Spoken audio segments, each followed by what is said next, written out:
এবং আপনারা জানেন যে ডাকবাংলা একটি ব্যস্ততম এমন একটি স্থান। এখানে সামনে আর কিছুদিন পরে ঈদ, শীতকে ঘিরে এখানে মার্কেটে প্রচুর পরিমাণে কিন্তু মানুষের ভিড় রয়েছে। সেই ভিড়ের মধ্যখানে এতগুলো মানুষের ভিতরে আসলে এইভাবে একজনকে গুলি করে যে হত্যার ঘটনা, এবং সেই ঘটনায় কিন্তু সেই হত্যাকারীও কিন্তু সরাসরি কিন্তু আটক হয়েছে।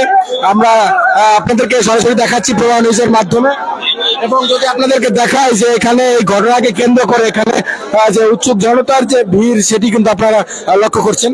এবং আরেকটি বিষয় একটু না বললে নয় যে একটা বিষয় যেন দুঃখিত, ঠান্ডার কারণে গলা ভেঙে যাওয়ার কারণে হয়তো আপনাদের কোনো কিছু যদি বুঝতে অসুবিধা হয়ে থাকে তাহলে কমেন্টের মাধ্যমে জানাবেন, চেষ্টা করবো আপনাদেরকে সেই বিষয়টি বুঝিয়ে বলার জন্য। এবং ভিডিওটি যারা দেখছেন, যে যেখান থেকে দেখছেন, শেয়ার করে দিবেন, শেয়ারের মাধ্যমে সবাইকে দেখার সুযোগ করে দিবেন। এমন একটি চাঞ্চল্যকর ঘটনা, এবং খুলনা যে মৃত্যুনগরীতে পরিণত হয়েছে তারই একটি ধারাবাহিক কিন্তু রূপ কিন্তু এটি, যে প্রতিনিয়তই খুলনার কোথাও না কোথাও কিন্তু হচ্ছে হত্যাকাণ্ড এবং সন্ত্রাসী কর্মকাণ্ড।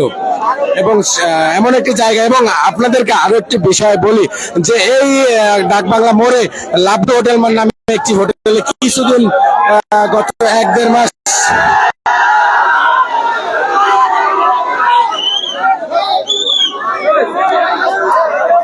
এখানে ধীরে ধীরে উত্তেজনার বিরাজ করছে, বিষয়টি আপনারা দেখছেন। এবং এখানে আমরা দেখতে পাচ্ছি আইন শৃঙ্খলা রক্ষাকারী বাহিনী যারা পুলিশ সদস্যরা রয়েছেন তারা কিন্তু এখানে যে কোনো পরিস্থিতি নিয়ন্ত্রণের জন্য কিন্তু তারা এখানে রয়েছেন। এবং ধীরে ধীরে কিন্তু এটি কিন্তু আরো উত্তেজনা বিরাজ করছে এখানে। এখানে যারা স্থানীয়রা রয়েছেন তারা কিন্তু বেশি ব্যাপক উত্তেজনা মুখে কিন্তু রয়েছেন, কারণ এর মূল যে কারণ এখানে যে হত্যাকারী মূলত তাকে কিন্তু আটক করে রাখা হয়েছে, তেমন কিন্তু একটি সংবাদ আমরা এখানে পেয়েছি। এই যে